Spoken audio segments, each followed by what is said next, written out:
Hi guys, आज हम पढ़ने वाले हैं effect of hydrogen bonding on physical properties of various compounds, यानी विभिन्न यौगिकों के भौतिक गुणों पर हाइड्रोजन बंध का प्रभाव। सबसे पहला इफ़ेक्ट हम देखेंगे सोल्यूबिलिटी पर। हाइड्रोजन बॉन्ड होने पर किसी कंपाउंड की सोल्यूबिलिटी पर क्या फ़र्क पड़ता है।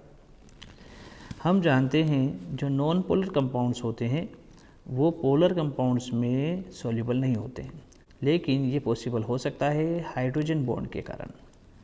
यदि नॉन पोलर कंपाउंड के साथ हाइड्रोजन बॉन्ड बना ले तो ये पॉसिबल हो सकता है नॉन पोलर कंपाउंड में सॉल्युबल हो सकता है। फॉर एग्ज़ाम्पल हम बात करते हैं एल्कोहल की। एल्कोहल नॉन पोलर कंपाउंड है और वाटर पोलर कंपाउंड है। एल्कोहल में पाए जाने वाले OH ग्रुप में ऑक्सीजन की इलेक्ट्रोनेगेटिविटी ज़्यादा होने के कारण इस पर पार्शियल नेगेटिव चार्ज होता है और हाइड्रोजन पर पार्शियल पॉजिटिव चार्ज होता है। ऐसे ही वाटर के अंदर ऑक्सीजन की इलेक्ट्रोनेगेटिविटी ज़्यादा होने के कारण फिर यहाँ पर पार्शियल नेगेटिव और यहाँ पर होता है पार्शियल पॉजिटिव। यदि हम एल्कोहल को वाटर में सोल्यूबल करते हैं, मिलाते हैं, तो एल्कोहल का हाइड्रोजन और वाटर का ऑक्सीजन दोनों एक दूसरे को अट्रैक्ट करते हैं, दोनों एक दूसरे से हाइड्रोजन बॉन्ड बनाते हैं। हाइड्रोजन बॉन्ड बनता है हाइड्रोजन के बीच में और एक इलेक्ट्रोनेगेटिव एटम के बीच में। इस तरह से यहाँ पर एल्कोहल वाटर के साथ हाइड्रोजन बॉन्ड बना लेता है, जिससे एल्कोहल वाटर में सोल्यूबल हो जाता है। अब बात करते हैं हम दूसरी प्रॉपर्टी की, विस्कोसिटी या शांता। शांता को हम कॉमनली जानते हैं गाढ़ापन। कोई लिक्विड ज़्यादा गाढ़ा होता है, कोई लिक्विड कम गाढ़ा होता है, कोई लिक्विड बहुत पतला होता है। हाइड्रोजन बॉन्ड होने के कारण किसी लिक्विड के मॉलिक्यूल्स एसोसिएट हो जाते हैं, चिपक जाते हैं, जिससे उसकी विस्कोसिटी बढ़ जाती है, यानी उसका गाढ़ापन बढ़ जाता है। ये मॉलिक्यूल्स इसलिए एसोसिएट हो जाते हैं क्योंकि इनके बीच में हाइड्रोजन बॉन्ड बन जाता है। देखते हैं एग्जाम्पल। यहाँ पर ग्लिसरॉल की विस्कोसिटी या शांता सबसे अधिक होती है, फिर उससे कम होती है ग्लाइकोल की, और सबसे कम शांता या विस्कोसिटी होती है मिथाइल एल्कोहल की। ऐसा इसलिए होता है, मिथाइल एल्कोहल को यदि हम देखें तो यहाँ पर हाइड्रोजन की संख्या एक ही है। ग्लाइकोल में हाइड्रोजन और ऑक्सीजन की संख्या दो है, और ग्लिसरॉल में number of hydrogen is more as compare to glycol and methyl alcohol. यानी नंबर ऑफ हाइड्रोजन बढ़ेंगे तो हाइड्रोजन बॉन्ड की संख्या भी बढ़ेगी, और हाइड्रोजन बॉन्ड की संख्या बढ़ेगी तो वहाँ पर मॉलिक्यूल्स का संगुणन ज़्यादा होगा, मॉलिक्यूल्स का आपस में अट्रैक्शन ज़्यादा होगा, मॉलिक्यूल्स ज़्यादा पास में आएंगे, और ज़्यादा पास में आने के कारण वो लिक्विड गाढ़ा हो जाएगा।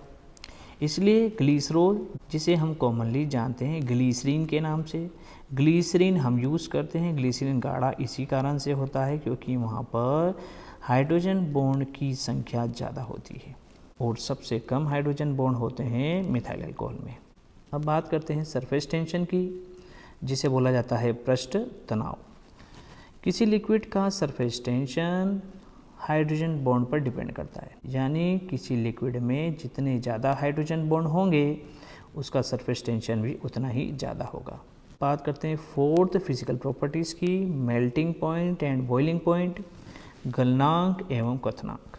यदि किसी कंपाउंड में दो मॉलिक्यूल्स के बीच में हाइड्रोजन बॉन्ड होता है तो उन्हें अलग करना मुश्किल होता है, यानी उन्हें बहुत अधिक टेम्परेचर पर गर्म करना होगा, तब जाके वो मॉलिक्यूल्स क्या होंगे, अलग होंगे, यानी उस कंपाउंड का बॉइलिंग पॉइंट या मेल्टिंग पॉइंट क्या होगा, ज़्यादा होगा।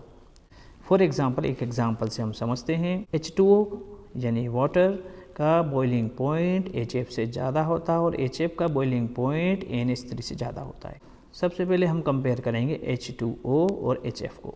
यहाँ पर H2O और HF में वाटर के पास दो हाइड्रोजन होते हैं। दो हाइड्रोजन होने के कारण वाटर में हाइड्रोजन बॉन्ड की संख्या ज़्यादा होती है as compare to hydrogen fluoride, जहाँ पर एक ही हाइड्रोजन होता है। इसलिए नंबर ऑफ हाइड्रोजन बॉन्डिंग ज़्यादा होने के कारण इसका बॉइलिंग पॉइंट भी ज़्यादा होता है HF से। अब कंपेयर करते हैं HF और NH3 को। हाइड्रोजन फ्लोराइड का बॉइलिंग पॉइंट अमोनिया से ज़्यादा होता है। यहाँ पर कंपैरिजन होगा फ्लोरीन का और नाइट्रोजन का।